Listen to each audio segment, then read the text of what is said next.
All right, recording. And I'm going to just introduce Mason and share their bio, and I know they'll introduce themselves a bit more deeply as well.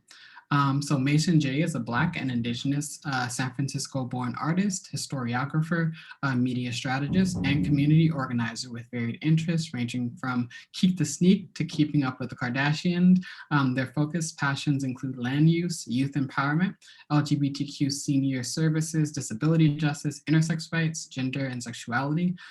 In addition to duties on the GLBT Historical Society board and previously working with the SFPL James C Hormel Center and Transgender Cultural District, Mason acts as program manager and co-founder of Radar Productions, Show Us Your Spine's BIPoC Queer Archives residency. They are the author of Crossbones, On My Life, Nomadic Press 2021, and co-editor of Still Here, San Francisco, an anthology of queer and trans people raised in San Francisco, Foglifter 2019. If we can give a snaps round of applause for Mason. Yes, thank you so much for having me. And I do want to warn folks that you might hear a sound in a bit because I think my partner is arriving home. I thought we were going to start at 4, and so he's coming home from swapping cars at our car share. There he is right now. So I'm actually going to let him open the door and come in, and then I'll start kind of my spiel. Sorry about that. But yeah, thank you so much for having me. Like Lionel said, yes, I am Mason J. I'm a San Francisco-born historiographer, artist, activist, and person about town. I'm going to pull up my presentation here and start sharing my screen so we can get that out of the way. I like to speak and talk a little bit about who I am and where I came from, but I'll do that a little bit after I show you some of my art, talk about my art practice, and talk about some of the reasons that I do the work that I do. Okay, so now that I can present for you, let's share my screen.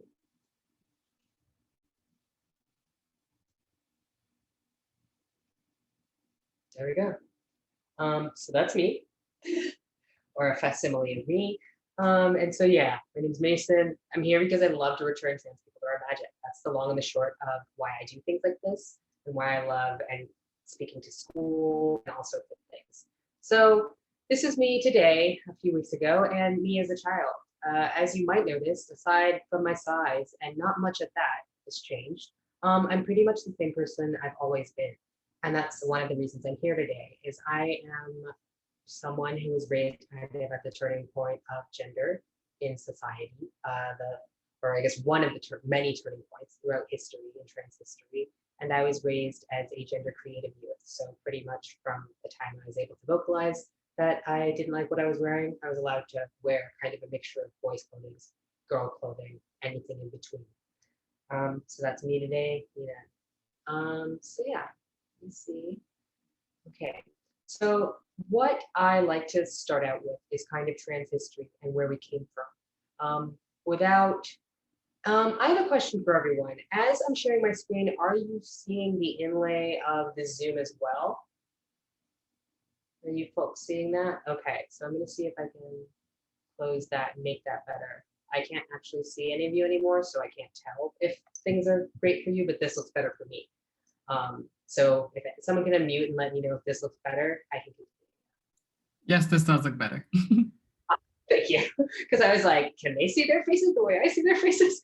Because I'm trying something new. I'm projecting through my television as well. So yeah, on the top here, we have Jack B Garland, who is and what I do is I talk a little bit about history, and then I talk about myself, because I'm a part of the new wave of trans history.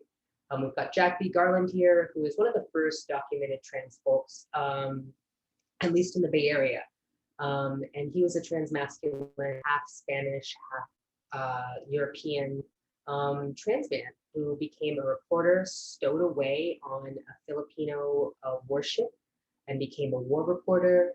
And then he was found out, outed as trans, and then ejected from the boat, with no identification, no way to kind of, fend for himself as a trans man in, the late 1800s.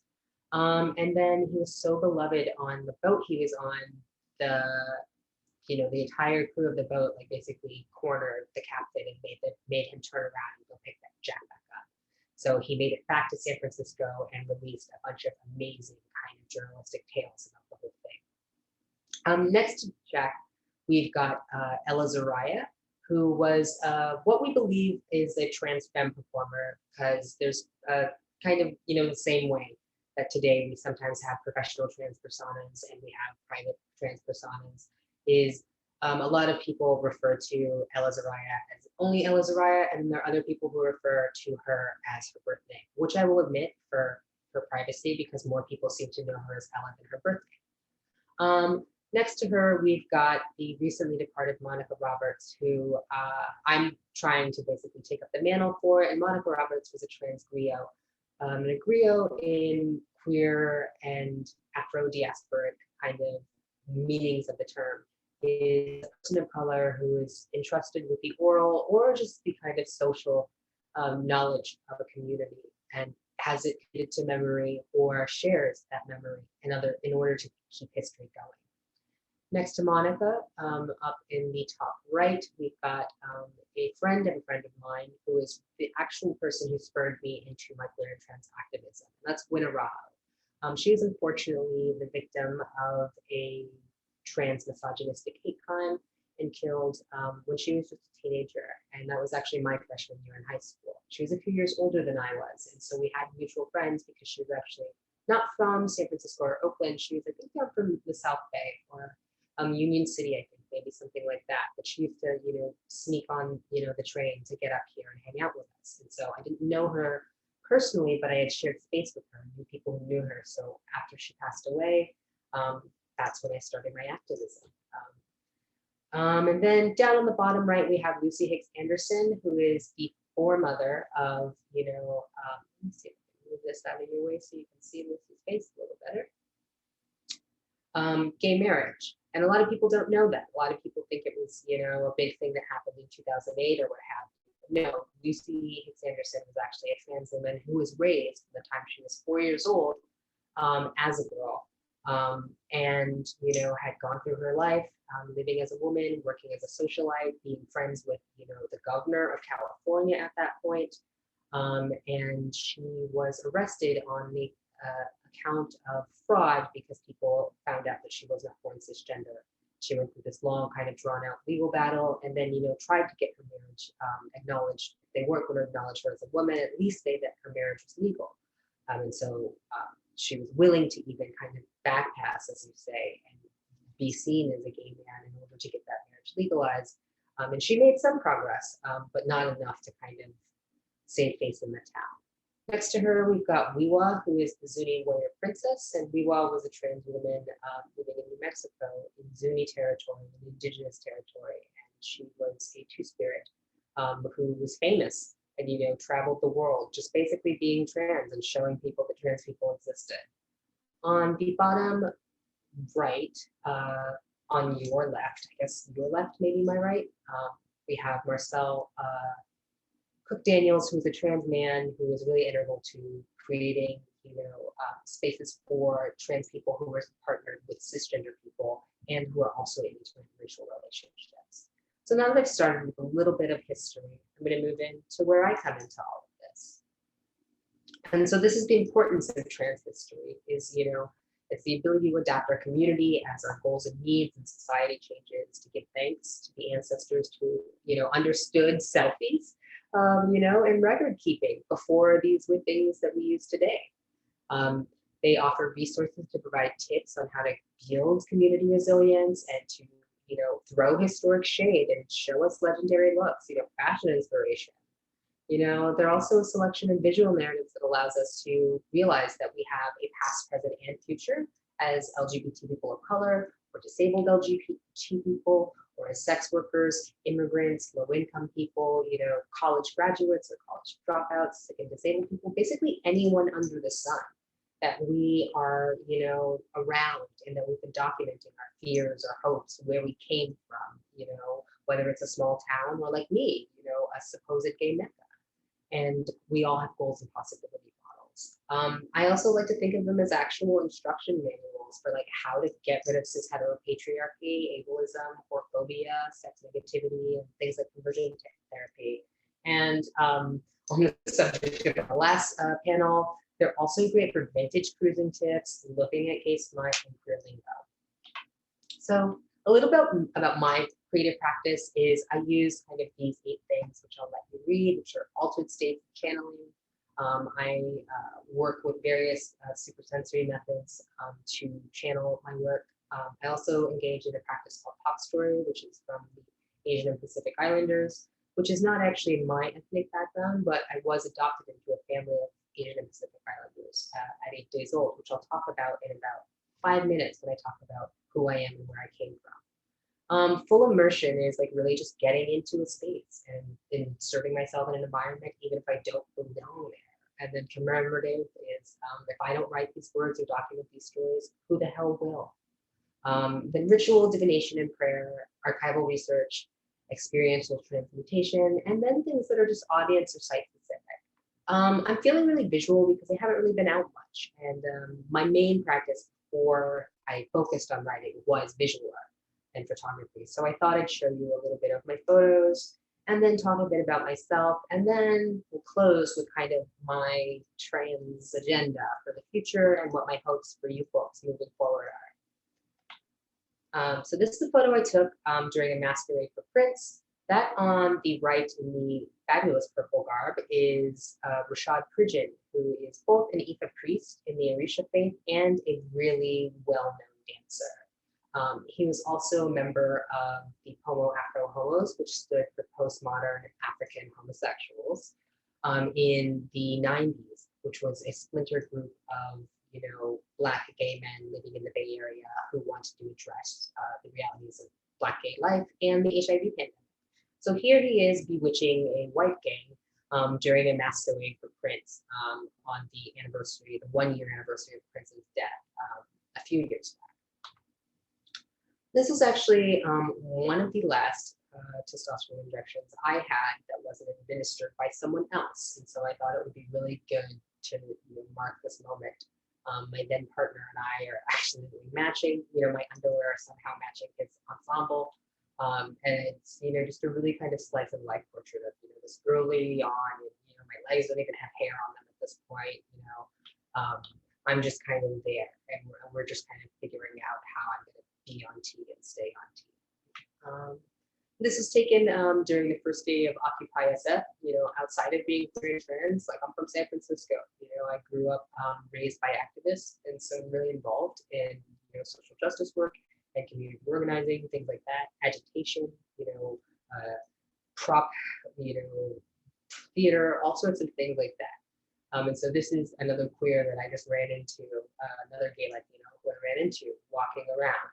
And he gave me a big hug, and I was like, "Why are you hugging me?" And he was like, "I'm just so happy to see like gay people also out here." And when he was hugging me, I got a look at his jacket, and I was like, "I have to take a photo of you." He was like, "Of course." And so it was just like this really touching moment of finding queer community in these spaces where queer people, you can see he's surrounded by men. We're surrounded by dudes who are out there in the Occupy movement, proto Bernie bros. And so it was really interesting just to have that moment of queer connection. And he's actually holding a sign for the nurses union because he's a gay nurse. He's a gay Latino nurse. This is some art done by a friend of mine and also my tattoo artist named Tanya, who's also from here. She's a queer San Francisco born artist. And this is her depiction of some local queer heroes as members of a terror deck. The tower, we have the Ivory Tower being, toppled, almost a prophecy for what happened at the Capitol building. But she conceived these pieces long before that happened. We have James Baldwin as the judgment card, and then on the far left, kind of in the foreground, we have Miss Janetta Johnson, who's the founder of TTIJP, which is the Trans Justice and Intersex, Coalition Project. And then moving on, we've got the things that are just kind of bringing me joy and keeping me okay and sane right now, which are, these are older photos, but this is, the kinship and the serendipitous things. This is a photo from a few springs ago, the first day of spring. My friends and I all met up for Easter brunch, even though none of us are Christian. My friend on the right, they are an atheist. My friend in the center is converting to Judaism, and I have been a practicing Jew since I was 7 years old. But we met up on my friend in the center street corner, and what do you know, we're matching. his neighbor's house, the wisteria outside, and each other. And so I was just thinking about the ways in which queer and trans people, and everyone on that photo on the left, is queer and trans. Just, you know, the diversity in our genders and the way, you know, spring had sprung for us and we were all just connected in that way. On the right, we have my cohort and my children familia, which is Still Here SF, which is a collective I belong to, of queer and trans, mostly of color, but some white and non-POC, who are all born and raised, in some cases displaced, in many of our cases still fighting here. And this is just a photo from the show we did a few years ago, a promo for it at Brava. And so this is some of the people that, you know, make my heart soar. I'm going to pause the share and talk a little bit about myself with my remaining time. And yeah, read a poem and then offer you some steps to liberation and then be out of your hair. So first and foremost, I guess I'll start with like at the beginning of who I am and what I'm about. You know, why am I qualified to talk to y'all? Well, here's why. So I was born amidst the tail end of the HIV and crack and heroin epidemics in the Valencia Gardens here in San Francisco, and I was actually left in the hospital by my birth parents. They walked out to either get their necks fixed or avoid a forced detox. No one knows, but they were just like, peace, we're out. So after I finished my own detox in the NICU, I was fostered into a program that you know, provided care for medically fragile and terminally ill newborns and infants. Like many people going through drug withdrawal. I don't know if any of you have dealt with it. I hope to never deal with it again. But I wasn't eating much, so my mom wasn't allowed to take me home. Ironically, I only mention this because my mom received a lot of training at community-based classes. One of them being a community-based class at USF. Some others were at the San Francisco Needle Exchange and City College. You know, at the time, very similarly to there is today, there was an opioid epidemic. And she was aware of the fact that, you know, there were some little things and tweaks that would be necessary in order to, like, you know, give me a chance at surviving. So, you know, she fattened me up to a whopping 4.5 pounds. It's about the size of a soda can. And then, you know, I went home. And the reason I just say that and that kind of is it is because most queer folk stories at this point, you know, veer into the kind of nightmare side of things, you know, but I'm happy to report mine stays pretty much healthy, which is why I'm here. Is one of the things I talk about a lot is permanency, consistency, and support of one another and providing peer support. And, you know, for me, my homegoing was my first and last foster placement. You know, I was privileged, very privileged to be placed in a home that decided to offer stability and decided to adopt me. And unlike many of my queer friends, or even people who are not adopted, even though I was expressing myself at a very early age, I was expressing gender variance, I didn't end up being shuffled through a system due to that. So I came up pretty normal. I didn't have a different childhood than most people my age. I didn't have a homophobic home to go to. You know, it was actually really interesting. I joked that I didn't learn about homophobia until I started leaving the house because there wasn't homophobia in my home. You know, it was not a thing my mom did. My mom worked on the AIDS board actually. And so, you know, she dealt with fairies, hair queens, and everyone under the sun, trans women, drug users. And so it wasn't a thing to her. You know, in fact, I'd even venture to say my childhood was better than my peers because of the access to support and advocates I had and the fact that I had, you know, queer role models. So at that point, you know, they were like, well, we got to send the kids to school. She can't hang out with drag queens all day.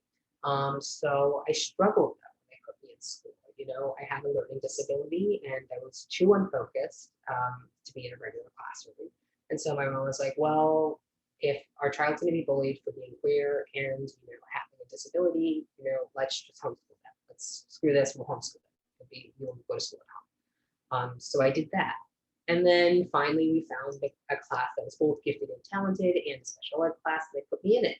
But unfortunately, you know, I ended up somehow at a school where there was, you know, unchecked bias and my reputation. And that's what I say reputation, because in my early kind of educational plan records, like there's notations about me being queer or, you know, being gender variant or, you know, not wanting to wear the appropriate clothing, things like that. So it became a reputation as an LGBT youth who was going to be like a troublemaker. It kind of preceded me and it caused my teacher to assume that I was cheating on all of my homework. And, I was reading on a high school level in third grade, and my teacher's unchecked racial and, class biases and, their homophobia allowed them, to sometimes literally rip up my work because they believed it wasn't coming from my brain. And this is, like, this all sounds bad, but I mention this because this is kind of where my life changed, was I became really determined to change this from like a legal standpoint. And that's not to say that like everything can be changed with laws, but in these cases it was, I was able to move schools. I was able to stop struggling with, my individualized learning plans being honored, my gender expression. We got it in writing, and it was no longer going to be used as a justification for my bullying, or that it had nothing to do with my academic performance. And the times that it did was a result of the bullying I was dealing with. And so, my mom, my caseworkers, my mental health providers, they make sure that I could access the same educational support. And that's why I kind of talk about this. People might be like, why would you share all this? This is just like trauma. This is dark and dim. And it's really that you have to be your own advocate in an educational system, especially as people who are on the road to graduating or coming out there, or maybe even going for that next step in higher education, that these social freedoms that, your straight classmates and your cis classmates have, you are entitled to. And, that from there, I started kind of working on that. And, I started writing. I learned that, it wasn't just going to be photography that was going to get me through life. Maybe writing was something I could do for a living. So then I went to high school for writing, and, I was excelling in my classes. I was, not a straight A student, but close to it. And unfortunately, I got caught up in an interpartner violence situation, and my school refused to do anything about it because my abuser and I'm sorry, I have a delivery coming, and they keep messaging me about it, but I'm gonna make them wait. And I just muted my phone. But yeah, my school refused to do anything because we were of the same gender. And, once again, I had to intervene. I had to get lawyers involved. I had to learn how to advocate for myself. I had to learn how to fill out these paperworks. And because no system-wide standards existed at the time for same-gender violence or IPV, intimate partner violence, I just kind of petered out. I almost flunked out of school. My college prospects had totally shifted. I wasn't going to go to SF State or USF. What was I going to do? And so I said, I guess I'm okay at taking pictures. Let me go to photo school. And so I did. And I, at this point, had aged out of the system. I was struggling through college, struggling with my gender identity and my next steps because there wasn't really much for me. And then suddenly I was running my own business. Turned out I was pretty good, and there was a lot of creepy men in photography. So people wanted to work with me because I was a queer, female presenting at least person, and I ran my own business. I thought I was going to do that for the rest of my life, honestly. And unfortunately, in steps fate, even in San Francisco, the supposed queer mecca of the world, I became the victim of a hate crime motivated by the San Francisco Police Department's anger at the fact that my then girlfriend refused to acknowledge that the cat called her on New Year's Eve. As a result of this, I left school. I had to sell my business. I had a bit of a rough transition to adulthood. And, I had to work through all that complex PTSD that I had. And, at the end of that, I was like, well, I am alive. What do I want to do? What do I need to do? I need to medically transition. And so I was getting stymied with that because it was still kind of a gatekeeping process because I'm not straight, because I'm not white, because I'm a little queer in all my ways and always have been. And I was raised that way, so I'm not going to assimilate. Then I became, a queer homeless youth advocate. Then I moved up to Portland to try to run away for a little bit, right before Portlandia started being filmed. And, I worked with the Native American Two-Spirit Board because I'm also Indigenous. And eventually I came home, I got this archives fellowship, and I was like, this is where it changes. This is where it changes for me. It's history. That's how I can make a change in society. And so now what I do is I work as a sex health educator, a medical navigator, and as Lionel was saying earlier, I'm a council member on the GLBT Historical Society, diversifying archives and running an all queer and trans artists of color residency, which I encourage any of you to apply for. I'll actually put the flyer up for the next one before I go into my little 5-step plan, and then I'll be out of your hair. But basically, I came here to say all the skills that I learned as someone who had a spell in academia and then had to leave by no choice of my own. You know, just creating this good team and this good community behind me allowed me to help people understand their rights and where they're coming from. So right now I'm going to resume the share. Let's see if we can get everything back up, and then I'll leave, kind of peter up. So these are the steps that, like myself and other trans people, this is part of this is the trans agenda, and part of this is literally called like the Black queer trans agenda. This was something that was created at a conference called Creating Change back in early 2020, just a hair before the Logo Coco Rona round started. But yeah, so these are some steps to liberation, you know, learning and referencing history, honoring the present moment, sowing seeds of progress and community, asking, you know, what powerful change makers or artists are currently in your circle, you know, allowing Black and Indigenous people of color, women and femmes to live their best lives, housing access, medical care, self-defined identities, intergenerational care and connection, you know, youth empowerment, thriving, not surviving, you know, embracing and elevating change. And then these other things, which are my personal kind of agenda, which is just shift the global media focus from optics and influencers to policy change and mutual aid, to begin acknowledging queer youth presence in the foster system and collecting information from youth and teens in foster care until they're 24, because that's actually what transitional age youth in the queer community are considered. It's not actually 18, it's 24 to 25 in some regions.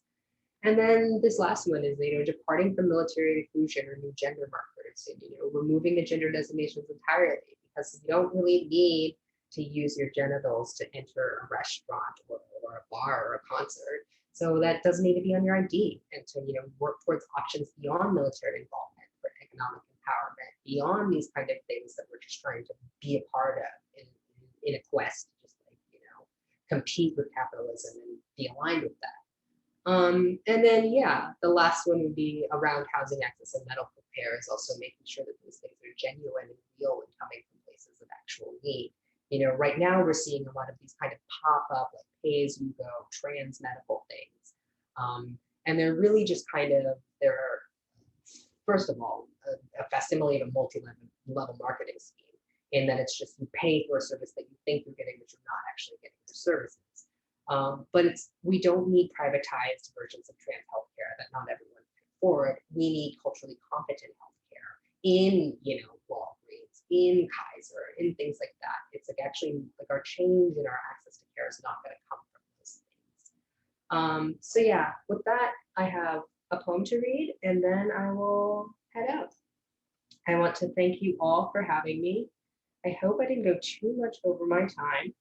But I'm going to read this poem. I've got it up here as well, so you can read along with me, because I know sometimes it's hard to follow poems. This is a poem from my latest chapbook, not my latest, it's my first. It's the first time I've been published, baby. So yeah, this is my chapbook. It's called Crossbones on My Life. The title comes from a line of an DeSoto Saint poem. And this was put out with Nomadic Press as one of the 12 like, you know, author books that they do a year. Nomadic Press actually only takes submissions every other year, and they only publish, I think, every other year. So it's a big deal that out of everyone in the country who applied, everyone in the world actually, they do get international submissions, that my chapter was chosen. So this is for Black trans masculine folks. This is called Invisible Ink and Divination. I wrote this as kind of a forward to the book We Both Lacked in Pleasure, which was put out by two of my really good friends, Zach Ozma and Ellis Martin. And it's the collected diaries of Lou Sullivan, who was problematic in his own way because he was a basic white gay, but just trans. But also literally a pioneer and someone who we would not have things like the GLBT Historical Society or any kind of widespread knowledge of how trans masculine communities were forming without his work. You know, even the biography of Jack B Garland, who I talked about ahead of this, you know, the trans man who stood away on the ship, was written by Lou. So I was thinking about how to pay tribute to the work that Lou did while also being true to my experience as a Black, queer, intersex, transmasculine person. There are stories in Black transmasculine bloodlines, and with each intergender obscuration hides an invocation to share with the world. Assembled beside nostalgia, patience, and hormones, the humble soothsayers sit. Wilmer Little Axe Broadnax, Jim McHarris, Mark Hassell, Crook Daniels, and Alexander John Goodrum. Each man bearing witness and communing with deities, holding bows and arrows in one hand, glass syringes or mirrors in the other. They inject spell books in our bloodlines to remind us we are not the vessels we were born into. Seeing far into the future using the powers of prediction, they acted as oracles and constructed altars. With two cauldron-shaped scars to protect them and gratitude, their deciphers offer meals, binders, and mustache clippings, modest talismans for the rites of the transition order. All right, and with that, that's about all I have. I want to thank you